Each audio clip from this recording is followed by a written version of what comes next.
The cold wind blew through the broken streets of Kareth 7, a ruined alien colony after the war. Buildings stood half destroyed. Smoke rose from piles of junk. It was quiet, but not peaceful, just empty, like a graveyard dot near an old shelter wall. An alien woman sat, holding two small children close to her chest. Her name was Selah. Her body was thin. Her eyes were tired. Her clothes were dirty and torn. She had not eaten for 2 days. Her children, even smaller than her arms could cover, were shaking from hunger and cold. No one looked at them. No one cared. Aliens passed by, covering their faces, whispering cruel things. That widow again. She should give up already. No one wants used-up breeders like her. Selah didn't respond. She had no energy left to cry. Her only focus was keeping her children warm. Her husband had died in the war. Her house was bombed. Her name was removed from the family records. She was nothing now. Not a wife, not a citizen. Just a body taking up space. She tried begging.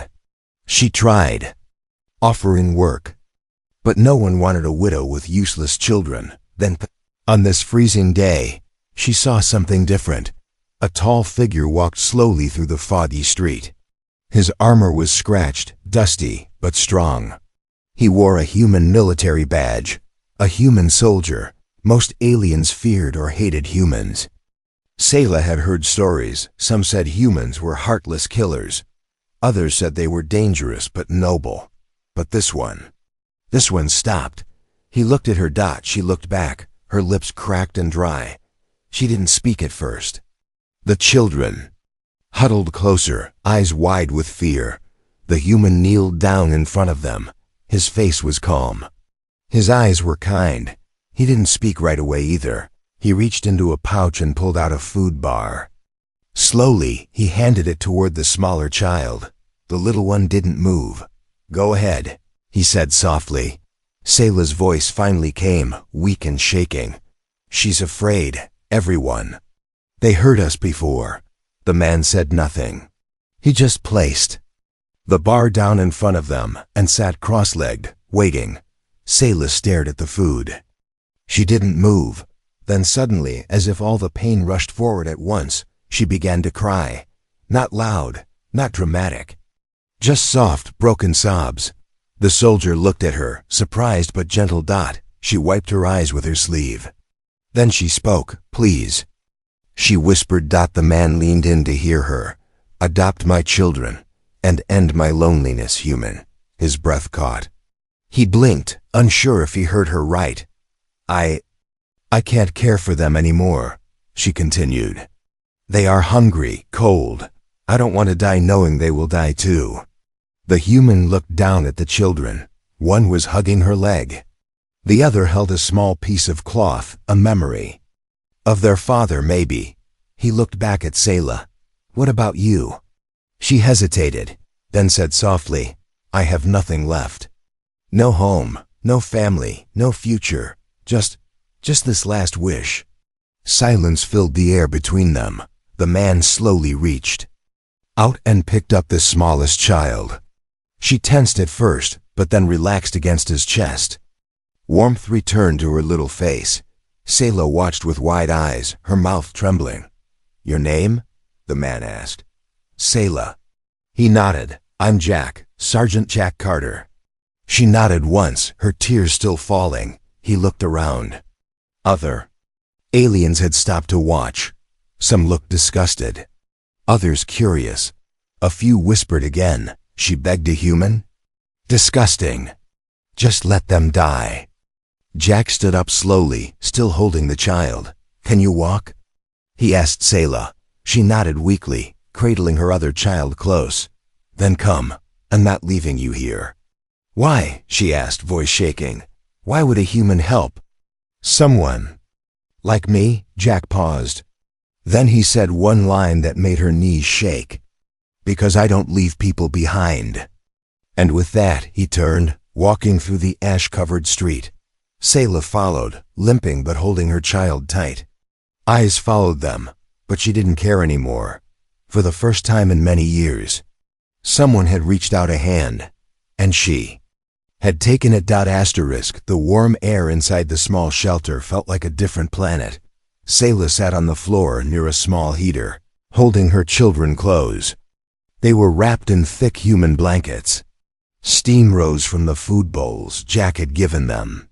Her youngest licked the bowl clean, her face lit up for the first time in days. But Sayla, she just stared, her hands rested on her lap, but they kept shaking. This couldn't be real. For so long, all she knew was cold ground, cruel eyes, and silence. Now warmth, food, kindness. Was it a dream? Jack moved around the shelter. It was a simple place: metal walls, supplies on shelves, and a foldable bed. It was small, but strong.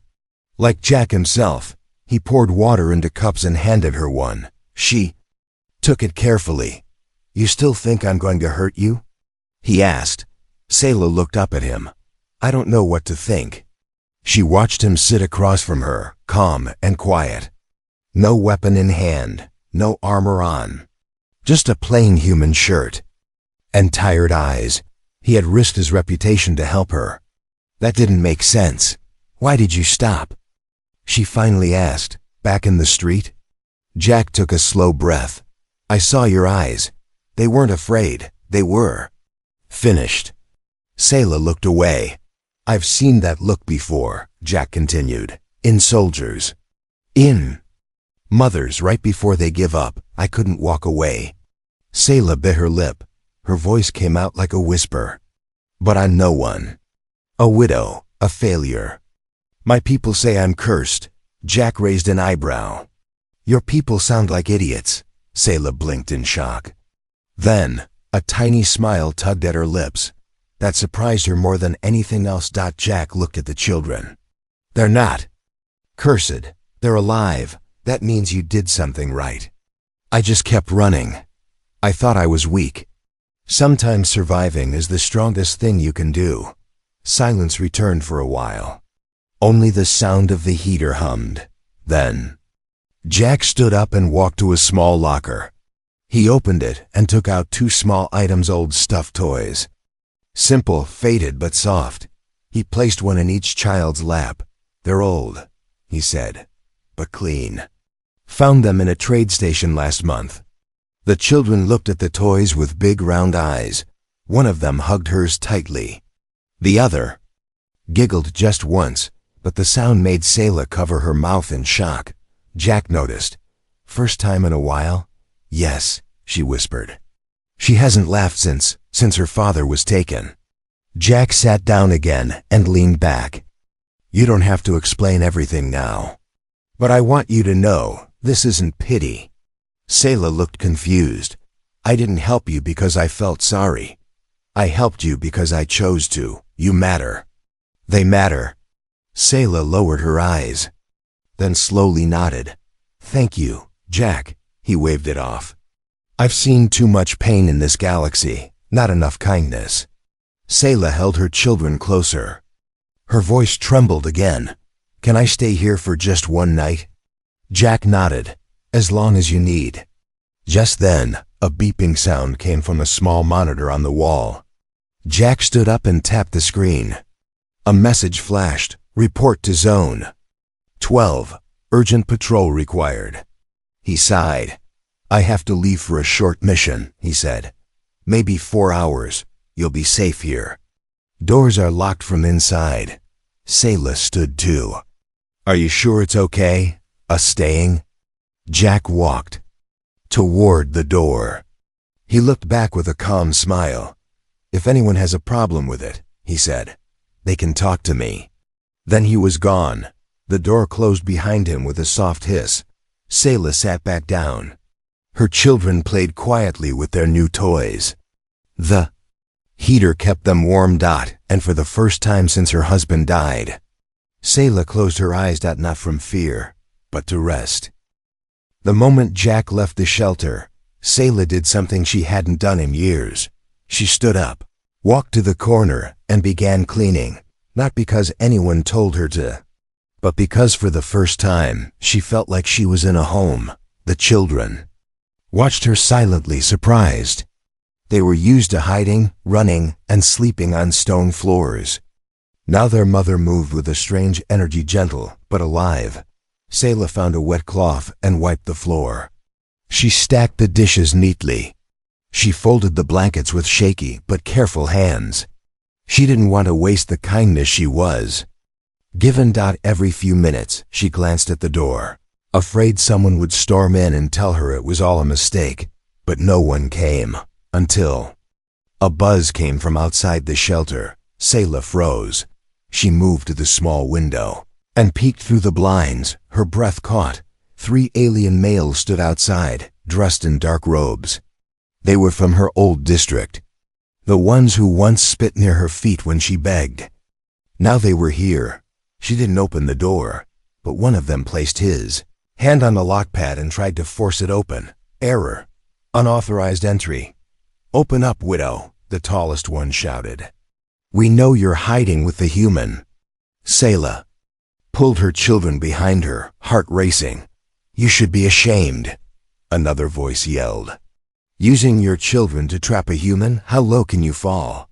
She whispered softly to her kids, "Stay quiet, don't move." The voices outside grew louder. "Do you even know what that human wants? What he'll take from you or your children?" Selah held back tears. They didn't care before when she was starving. Now they cared, because she had someone. The shouting stopped after a while. Footsteps faded, but inside her chest, a storm had already started.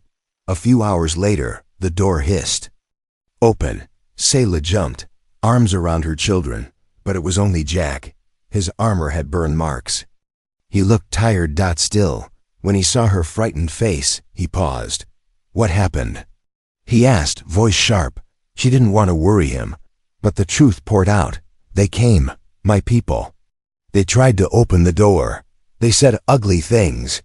Jack's face darkened. "You're not going anywhere," he said. "You're safe here, but they might return.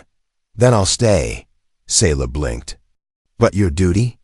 Jack sat down, taking off his gloves. "My duty is here now." Selah was quiet. Then she knelt beside him and began to clean the blood from his hand. He had a deep cut. "You fought?" "Just some raiders. Because of me?" "No," he said softly. "Because I protect what matters." Her hands paused. She looked at his tired eyes and whispered, "And do we matter?"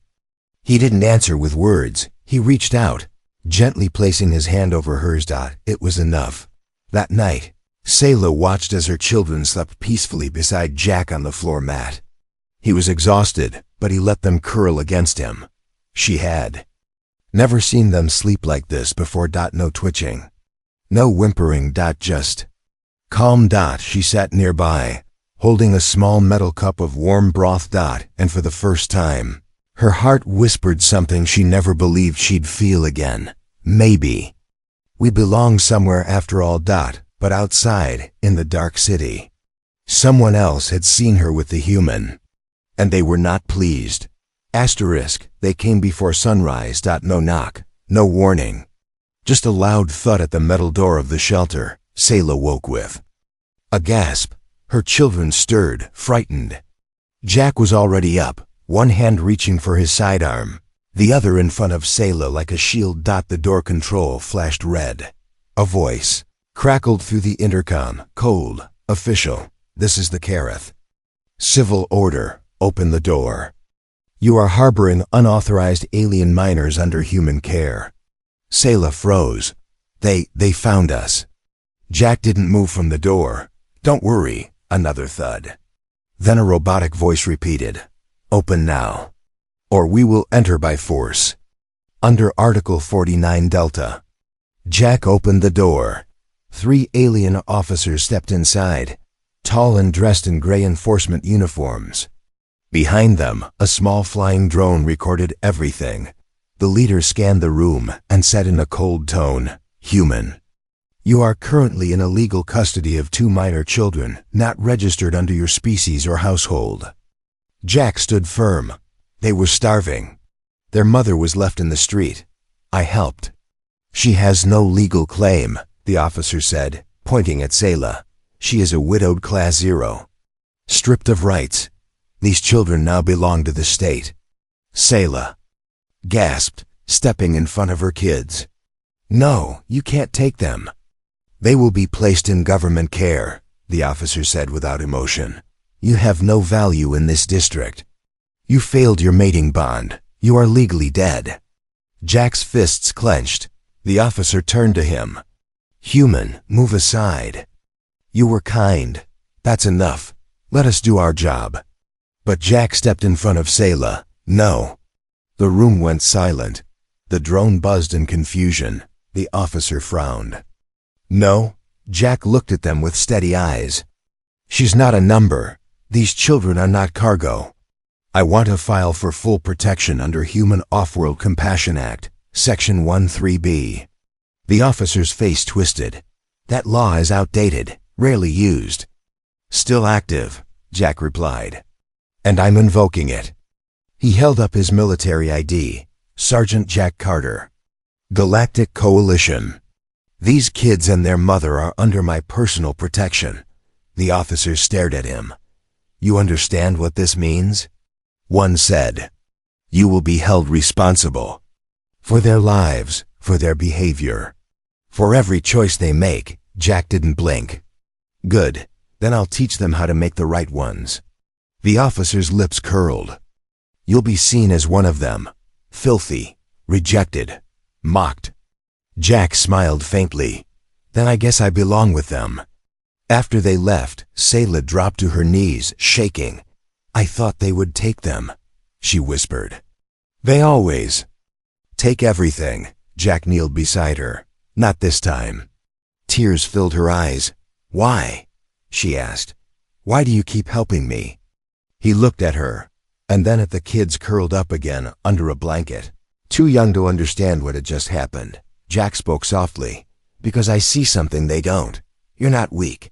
You're surviving in a world that wants you to vanish. That makes you stronger than any soldier I've ever met. Selah cried quietly into her hands. Not from sadness, this time from relief. That night, she placed her blanket beside his without asking. For the first time, not as a stranger, but as a woman who finally believed she mattered. But outside the shelter, in a distant office, a red light blinked on a screen. Someone higher up had just seen the drone recording, and they were not happy that a human had broken their rules. Asterisk. The first rock hit their shelter at dawn. It slammed against the side wall with a loud clang, waking the children with frightened cries. Selah rushed to them, holding them close. Jack was already outside. Another rock flew, this one missing him by inches. A group of aliens stood across the street, sneering and shouting. Traitor! You sleep in a human's den now? Enjoy being his pet, widow. Jack didn't yell back. He just stood tall, arms crossed, like a wall between them and his home. Inside, Selah's heart was breaking. She knew these faces. One was her old neighbor. Another had once offered to help her before turning his back. Now they laughed like jackals. One shouted again. He only took you in because you're broken. He'll throw you out too. Selah couldn't take it anymore. She stepped outside. Trembling. Jack tried to stop her, but she raised her voice, not loud, but steady. I was broken because no one helped me. Not you, not the council, not even my own blood. The crowd grew quiet. Selah's eyes filled with tears, but she didn't look away. This human gave me warmth, food, safety, and respect. More than I got from any of you.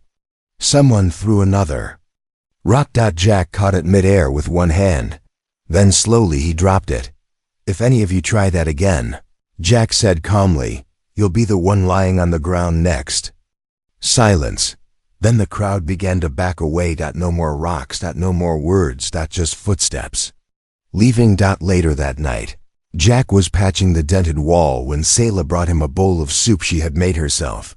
I added some spice, she said. Shyly, the children said humans like flavor. Jack smiled, taking the bowl. They're not wrong.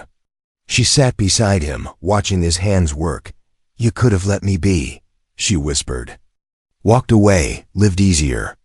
Jack didn't stop hammering, but it wouldn't be the right thing. Selah looked down at her hands. "You're a good man, Jack, but I'm afraid." "Of what?" "That this won't last. That you'll get tired of us." Jack stopped and turned to her. "Selah," he said, serious now, "I didn't take you in because it was easy. I did it because someone had to, and I want to be that someone." Her lips trembled again. She looked like she wanted to say something else, but COULDN single quotes T dot instead. She reached into a cloth pouch and pulled out a tiny carved figure, a wooden dog with a funny face. "I made this," she said, offering it. "For you. It's not perfect." Jack held it gently. "It's perfect." As the stars filled the night sky, the children slept peacefully outside. Selah and Jack sat in silence, not uncomfortable, just peaceful. And somewhere deep inside her heart, Selah whispered the words she hadn't dared believe. "Maybe, just maybe. This is home." But far away, in a dark room beneath the council tower, a report was being read by a high-ranking official. The screen: human illegally bonded to widow class. Direct violation. Suggested action: removal or arrest. A silent order was typed into the system. The next morning, trouble would arrive, and this time it would come wearing polished boots and cold smiles. Selah had never shopped before, not like this, not with a smile on her face, or coins in her pocket, or two little hands tugging at her cloak asking, "Mama, can we get the sweet kind today?" She had earned a few credits cleaning old human supply crates at the border post.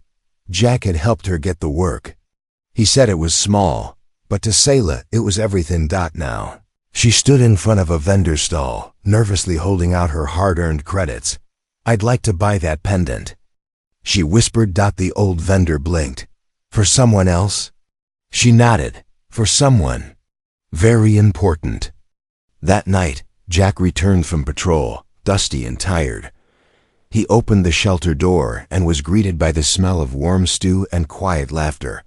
Selah stood near the heater, holding something behind her back. The children ran to Jack, grabbing his hands and pulling him inside. "We made dinner. Mama cooked it." Jack chuckled. "Is that so?" He sat down, and before he could take a bite, Selah stepped forward. I have something for you," she said softly. Jack blinked. "Me?" She slowly revealed a small silver pendant carved into a star. It was simple, nothing fancy, but beautiful in its own way. "I used my pay," she said quickly. "I wanted to give you something, not because I had to, but because I wanted to." Jack held it in his hand, silent for a moment. Then he looked at her. "I've never worn jewelry before," he said. "Oh, I can take it back." He shook his head. "No, I didn't say I didn't want to." He took a small chain from his locker, threaded the pendant through it, and placed it around his neck. "Now it's my favorite thing I own." Selah's eyes glistened. She smiled, not with sadness but with full heart. Later that night, after the children were asleep, Jack showed her something.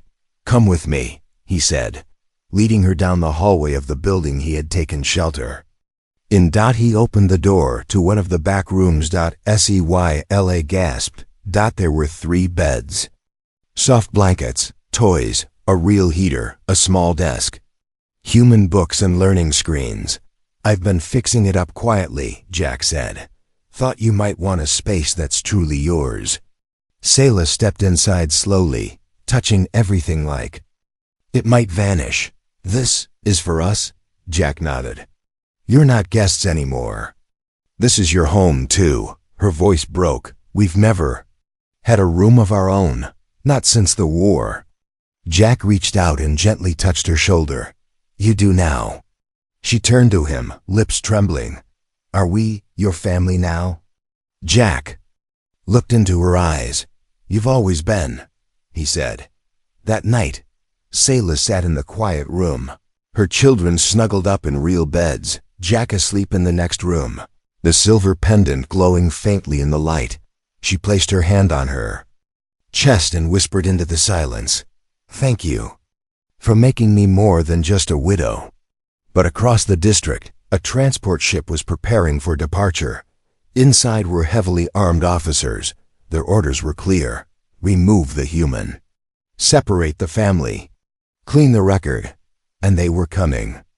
At sunrise. The morning sun had not yet risen when Sayla awoke with a strange feeling in her chest. It wasn't pain. It wasn't fear. It was something heavier, like the air had gone still, like the walls themselves were holding their breath.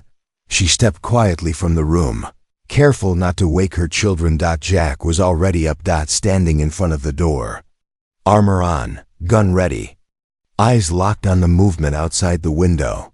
Sayla's voice was barely a whisper. "They're here, aren't they?" Jack didn't answer. He didn't need to. Outside, black transport vehicles had surrounded the shelter.